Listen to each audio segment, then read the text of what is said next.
बच्चों आज हम लोग वैद्युत चालन के कुछ आंकिक प्रश्न हैं जो महत्वपूर्ण हैं उनको देखेंगे। उसी में पहला क्वेश्चन है, एक तार का प्रतिरोध 8 ओम है, इसे दोगुनी लंबाई तक खींचा जाता है, तो तार का नया प्रतिरोध ज्ञात कीजिए। तो जब प्रतिरोध की बात आती है, इस टाइप का सवाल आएगा तो सूत्र रहता है हमारा R बराबर रो इंटू एल अपान ए, जहां पर R हमारा प्रतिरोध है, रो हमारा विशिष्ट प्रतिरोध है, एल लंबाई है और ए क्षेत्रफल है। तो अकॉर्डिंग टू क्वेश्चन चलेंगे। कह रहा था कि एक तार का प्रतिरोध 8 ओम है, तो माना जो हमारा R1 है पहला वो 8 ओम है। उसके बाद कह रहा है कि इसे दोगुनी लंबाई तक खींचा जाता है तथा तार की प्रारंभिक लंबाई L1 को हम लोग L मान लेते हैं, L है। अब देखेंगे तार को दोगुनी लंबाई तक खींचेंगे तो तार को अगर खींचें या दबाएं तो उसके आयतन पे कोई प्रभाव नहीं पड़ेगा। तो लिख देंगे चूंकि तार को खींचने पर उसके आयतन में कोई परिवर्तन नहीं होगा। तो आयतन के लिए होता है सूत्र AL, तो पहले स्थिति के लिए A1 L1 और दूसरी स्थिति के लिए A2 और L2 हो जाएगा। तो यहाँ पर देखेंगे हम लोग A1 इंटू L1, और चूंकि कह रहा था कि इसे दोगुनी लंबाई तक खींचा जाता है तो यानी L2 बराबर 2L1, तो A1 L1 लिखा रहेगा, A2 लिखा रहेगा। L2 की जगह हम लोग 2L1 डाल देंगे, L1 से L1 कैंसिल हो गया, तो A1 अपान A2 बराबर हमारा 2 आ गया। उसके बाद सूत्र R बराबर रो इंटू एल अपान ए से, तो पहली स्थिति के लिए हमारा होगा R1 बराबर रो L1 अपान A1, इसको समीकरण नंबर 1 मान लेंगे, तथा R2 बराबर रो L2 अपान A2, इसको समीकरण नंबर 2 मान लेंगे। इस तरीके से दो समीकरण हमको प्राप्त हो गई। तो क्या करेंगे, समीकरण 1 को 2 से भाग करने पर तो ऊपर R1 रहेगा और नीचे R2, तो ये रो L1 अपान A1, भाग करेंगे तो A2 ऊपर जाएगा, रो L2, रो से रो कैंसिल हो गया। R1 का मान हमारा 8 दिया है, अपान में R2, L1 का मान हमारा L1 लिखा रहने देंगे हम लोग, L2 का मान हमारा 2L1 है, A2 अपान A1, तो चूंकि A1 अपान A2 का मान 2/1 है तो A2 बटे A1 का मान 1/2 हो जाएगा। L1 से L1 कैंसिल हो गया, R2 बराबर 2 दिन 4 और 8 चको 32 ओम। एक बार पुनः देख लेंगे हम लोग कि एक तार का प्रतिरोध 8 ओम है, तो हमने R1 बराबर 8 ओम उतार लिया, तथा तार की लंबाई दोगुनी कर दी जाती है, तो प्रारंभिक लंबाई हमने L मान लिया इसको, L1 को।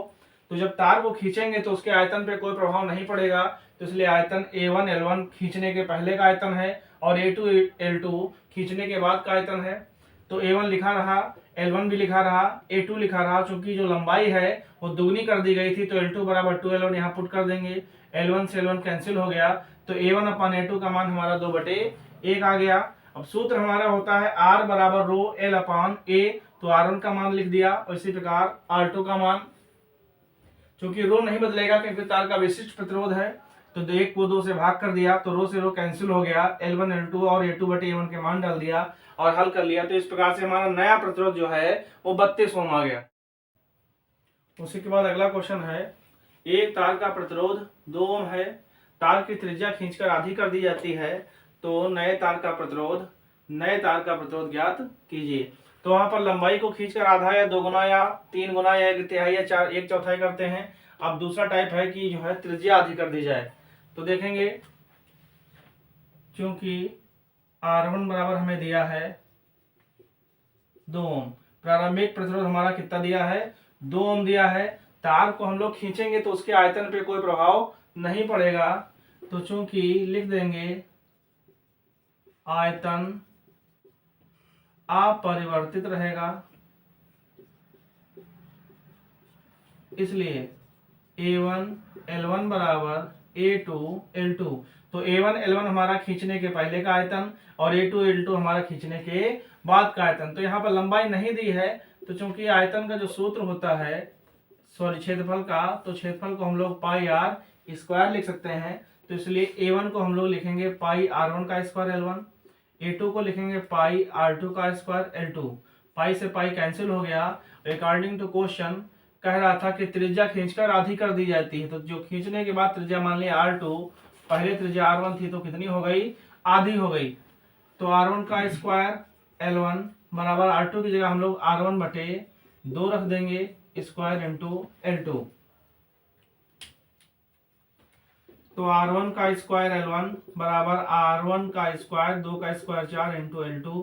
R1 स्क्वायर R1 का कैंसिल हो गया, तो L1 बटे L2 बराबर हमारा आ गया 1 बटे 4। तो लिख देंगे सूत्र R बराबर rho into L upon A से। तो R1 बराबर हमारा हो जाएगा रो L1 अपान A1 समीकरण नंबर 1, तथा R2 बराबर रो L2 अपान A2 समीकरण नंबर 2। अब बिल्कुल वैसे ही समीकरण 1 को 2 से